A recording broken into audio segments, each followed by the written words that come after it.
Welcome back to another Steelers film session. Nick Fairbaugh, Derek Bell. As per usual, we are here to break down some Steelers and this week Bills tape. As the Steelers get ready to face the Buffalo Bills here tonight, Sunday night primetime matchup. One of the best games of the year, period, in the NFL. Steelers reeling off their first loss of the season on Monday out of the Washington football team. Derek and I going to try to crack the code a little bit on what happened to force that loss. One of this play here, kind of the start of that. And Derek, this is kind of a frustrating play because this is kind of what they need to be doing, but really it's just a matter of chemistry issues right now. Yeah, they get a good look for Juju up the middle here. Washington's gonna be in cover two. Obviously, two split safeties. Juju's gonna run a solid route. They get him on John Bostic, but throws just like a little bit, maybe like a split second too late. Ben, I think, could have put more heat on this throw than what he did. I know Al kind of gets driven back into him, which has been a problem when they've tried to throw deep passes or shot plays this year too. But I think if he really steps into this throw and really just lets it loose, I think he's going to give Juju a little more of a chance to make this play. Also, credit to I think that's is that Curl that makes this play. The Washington safeties both were really good. I thought they played like extremely well, and I thought they played a lot better than I anticipated them to. Especially Cameron Curl, he had a really good game on Sunday. So credit to them. The safety makes a good play on the ball, high pointing it. But I think Ben could have made this throw maybe if he just puts a little more heat on it. He puts it right when he passes them and just rips it right here. I think Juju's got this. It's just a second late. Like this is too late. You got to hit it right here, I think, and just anticipate it. Bostic's got his back turned, throw it back shoulder. Juju protect himself. He can get it. Also, though, watch James Washington just break wide open here. I'm not going to blame Ben for this because again, Juju was open. But if he takes 1 second and kind of pump fakes that, I think once he kind of realized maybe I'm late, he pump fakes that and then turns and fires it to Washington. They've got a touchdown. He That's just a miscommunication by Washington that they get away with. But yeah, this is a second late, and I think that's part of the problem on offense. These receivers do not seem to be on the same page with Ben at all, especially down the field. It just the timing feel. The one to Deontay on the back shoulder was late. Like the throws are accurate. This is actually not a bad throw. Juju almost does catch this too. But the throws that they just don't feel it out accurately enough, and they really do. Hopefully this week with Ben back at practice because he didn't practice last week. Hopefully they iron out these kinks because they'll need everything they can get against Buffalo this Sunday. All right, so let's talk about the next play here. Let's talk about that INT Ben through Montez Sweat bat down because this is one of those adjustments that defenses are starting to make. Because the Steelers run so much short passing, there's just nothing really to fear downfield. So, as a pass rusher, if Ben's going to get it out into 2.5 seconds, I'm not going to get there. I don't care who you are, you're just not going to get there. That's part of why he hasn't been sacked in 5 games at this point. So there's no point in me trying to pass rush when I know that you can do that. So Montez Sweat is kind of, so what they're doing is they're going to use someone like a Montez Sweat to chip someone like Ebron, and then he pretty much just collapse the pocket around Ben to make sure he can't step up and extend the play, and just stay back. He doesn't even engage Okorafor here, and he just gets his hands up, and he knows he's not going to get to Ben. Gets his hands up, bats it up, and it's a pick. And that's what we've seen really since going all the way back. You can find examples of this in the Tennessee game. You can find examples in the first Baltimore game. Cincy did it. Jacksonville did it. Dallas did it. Like, all these teams did it. But I think the Ravens were really the first team to embrace it full time last week, and then Washington did it again this week. I mean, it's just been a very useful strategy. But Derek, I don't know what else you have to say, but this is a problematic now that the guys are running and rushing the passer. Yeah, I mean, you made a good point early in the week. They're really one dimensional within their one dimension. That I couldn't explain it any better than that. Everything's out of the shotgun. Everything it just feels so quick. And pass rushers they're not gonna sit there and just keep going after Ben if he's gonna get the ball out so quick. Um, Washington, there was times in this game where they only rushed two guys and they would drop two defensive linemen out. You saw Chase Young come on some delayed blitzes, kind of. Sweat, I think, batted down three balls. You mentioned going back to previous weeks. One of Ben's interceptions against Tennessee was same thing. Guy getting his hand in the passing lane off a quick throw, and ended up getting intercepted. Baltimore, I think what they kind of showed last week that I think Washington, I know some of the Washington defenders said that they put some stuff on tape that was that they could use to their advantage. Some of those things are like dropping the edge rushers out and only sending like one or two guys up the middle. It's kind of like a muddle rush. Um, Baltimore used their edge rushers to cut off drag routes from the other side of the field. They played anytime they were in two high safety looks. They would play their safeties downhill, where they basically aren't even dropping. They're just straight downhill. Because, like you said, there's just nothing really to fear down the field right now. They're not scheming anything up. Every play down the field feels like it's got to be something Ben's doing out of structure. Like they need to start using the middle of the field and start drawing some things up to attack that tight coverage, in the underneath zones. Yeah, I mean, if there is a field downfield, it's Shaheed and pray, and they just throw. It's always outside the numbers too, never in between the numbers. That throw to Juju is a complete outlier this year. We just don't see it. That's one of only 11 attempts in the season who attempted 15 or yards more in the middle of the field this season. 11 guys. I played more games than that. It's unacceptable. I don't care who's calling the plays. If it's Ben drawing the plays in the dirt, which I definitely think he does a lot recently, and also Randy Fietner. Both of them hold blame for this, for sure. And they gotta attack the middle of the field. I mean, it's open. It's going to be open.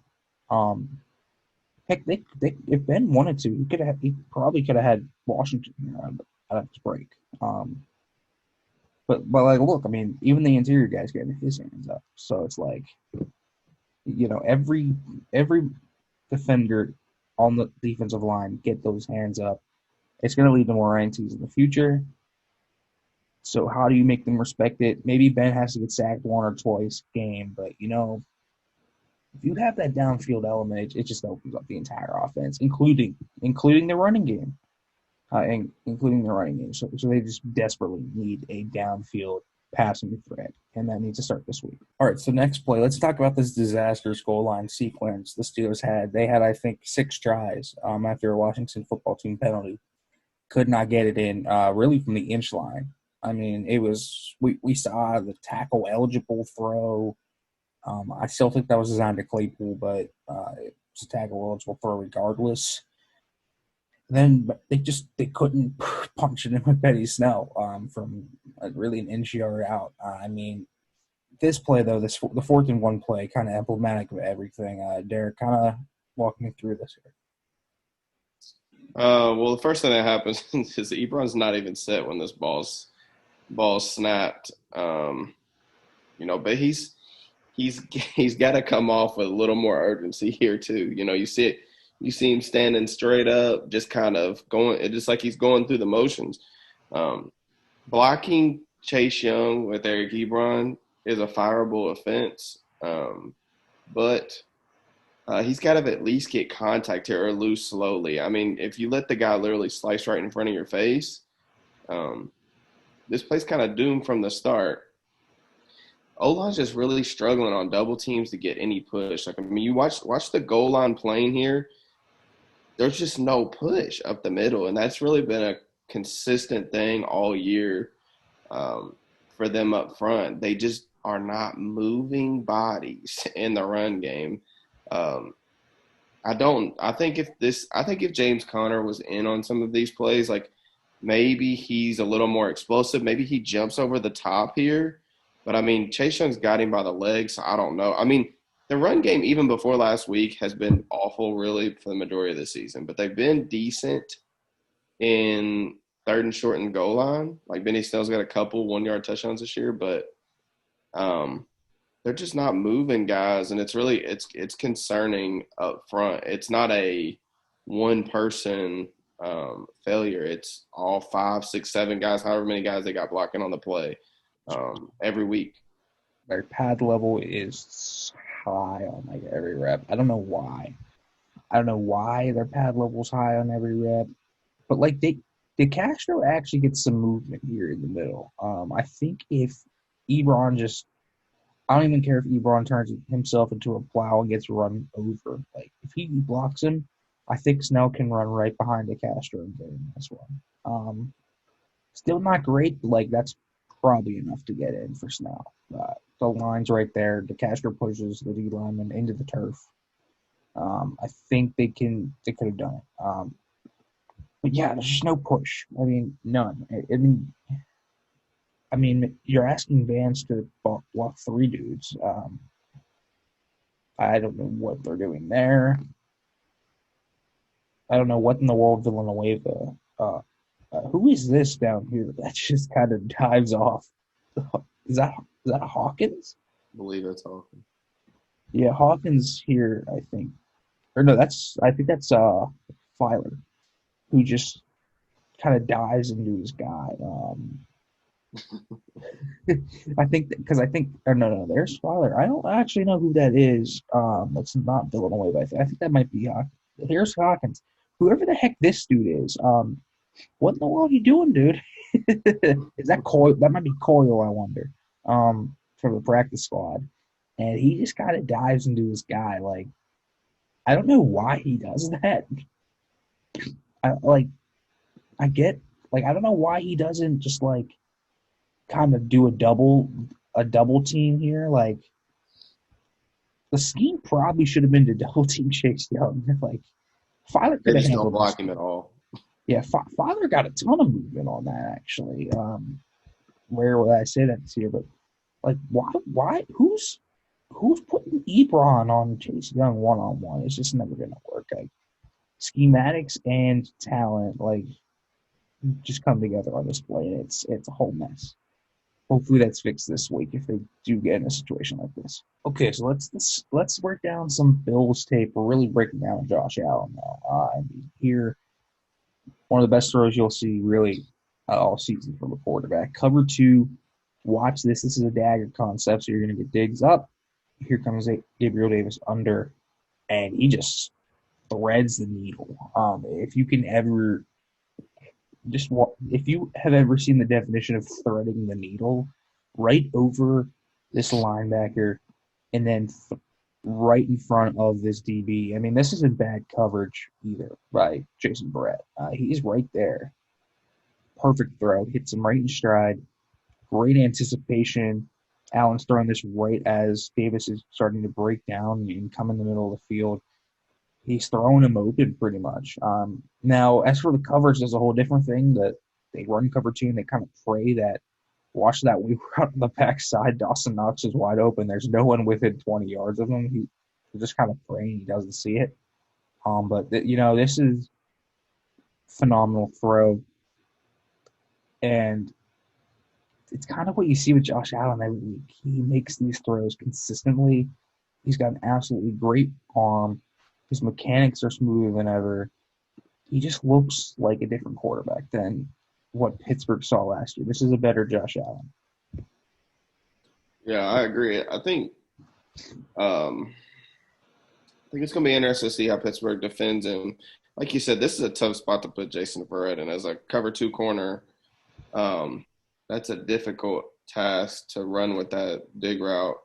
But that's something that the Bills like to do. Stephon Diggs has always had a lot of success in the slot. They move him around a lot. They got Cole Beasley, Gabriel Davis had a nice year. They got weapons for him to throw to in the passing game. I think the thing for the Steelers is Allen is not afraid to use that arm strength. He will test tight windows. The Steelers have got to come up with one to two of these throws. Like they've got to get a hand on the football. They got to get a lucky tipped interception. Um, I don't know that they're going to be able to, fool him with any coverage. I haven't really seen that as much this year. But Allen can make all the throws, and he knows he can. So maybe they can use that to their advantage. But he's had a great year. If it wasn't for the ridiculous years that Mahomes and Rodgers have had, I think he'd be maybe the front runner for MVP. All right, so here's his next play, 3rd and 6, situational football. Key to note, because there's one man that Josh Allen's probably going to throw a punt third down. And I'll let you introduce the man, Derrick. Yeah, like we mentioned, he's got a couple really nice weapons, but on third down, they've had the most success, like not going to Stephon Diggs. It's been going to Cole Beasley. He's really difficult to cover out of the slot. I mean, he's your typical cliche, shifty, small receiver, but he's just really reliable. I know we talked about him kind of being his safety blanket, but I feel like a lot of times when I watched their tape this week, I kind of just found myself like whenever it was third down or whenever they needed to play in these types of spots, it just always felt like it went to Cole Beasley. You just get basically like a double out route on the outside or a comeback on the outside with San Fran running their cover two that they ran a lot of, particularly last week against the Bills. Steelers don't play a ton of cover two, so I don't really worry about that. But I'll be interested to see how much like soft zone they play. The Steelers play like more two trap than they do traditional cover two, but they got to watch out for Cole Beasley. They're going to need a good game from Mike Hilton, Cam Sutton. I'm thinking they're going to play a lot more man. And the only reason I say that is because Justin Lane's in the lineup, and Justin Lane was bad last week in zone. I think if you want to make him feel comfortable, plus you have UG3 back now in the middle of the field. Now that he's back, you can run man comfortably across the board because UG3 is their best cover, their man coverage linebacker. Man coverage is probably the way. Now you're risking isolating probably Steven Nelson on Stephon Diggs, but I think when you kind of are depleted like the Steelers are, you just got to take your chances and bring the house. Make Josh Allen feel you and kind of go after it. Don't let him get like easy throws like this. Make everything hard. If you make enough of those throws, tight window throws, like he's not going to make every single one of them. One of them could be an errant throw, and then you can pick it off, And the Steelers are one of the most opportunistic defenses in the NFL. So that's nothing that would be new to the Steelers. And like San Fran was really passive the whole game. Like they don't send 6 here. They actually drop 2 out. Steelers like send 6. Like they're gonna bring it at Allen. So we'll really see how he can handle pressure because I think the Steelers are really gonna try to get after him. Okay, so let's go to the matchup we haven't really talked about yet.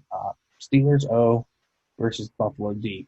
So how do you attack this Buffalo defense? It's an improving defense. They've gotten better each week, both in the passing game and on the ground. They've stopped the run better too. Not that really matters. The Steelers don't even have a run game at this point, but I mean, they need to attack downfield. So how do you do that? Cause a lot of confusion. And Matt Milano was in his first game back, and it's just what I really like. This is just Kyle Shanahan being really, really crafty. He sends the running back up the seam, and what does that do? So that causes Tremaine Edmonds to not be able to put his full effort on Jordan Reed. You stress this middle zone, and Mullins sees it open up, fires it, and it's caught because this running back takes Edmonds, and it's just going to open up that scheme. The Steelers have done stuff like this in the past where they just flood an entire side of the field. They can do this. That can be Ebron, that can be Juju, that can be Claypool right here. I mean, you can do this. The Steelers can do this. And it's kind of something that they really just need to do. Like, this is a play they could implement into their playbook. This isn't a crazy throw. I mean, 20-yard throw up the seam, if even, maybe a 15-yard throw. This is a throw that Ben makes day and night. I think this is kind of the type of play that you need to see the Steelers start to implement. The element of a middle of the field intermediate game that just keeps them honest downfield, especially since teams have been playing a lot of two high or cover one against the Steelers. This play could go for more than just what it did here. That could be a touchdown waiting to happen, especially if you get Ebron matched up one on one on a safety. You take it every time. Yeah, they need to. I think they need to start using Ebron down the field a little bit more. Him and Ben have had some success on corner routes and just throws down the field, little touch passes. He scored on that play action kind of seam route or skinny post against Jacksonville too. Most of Ebron and Johnson's drops are coming in the short middle part of the field. Um, Neither one of those guys have strong hands.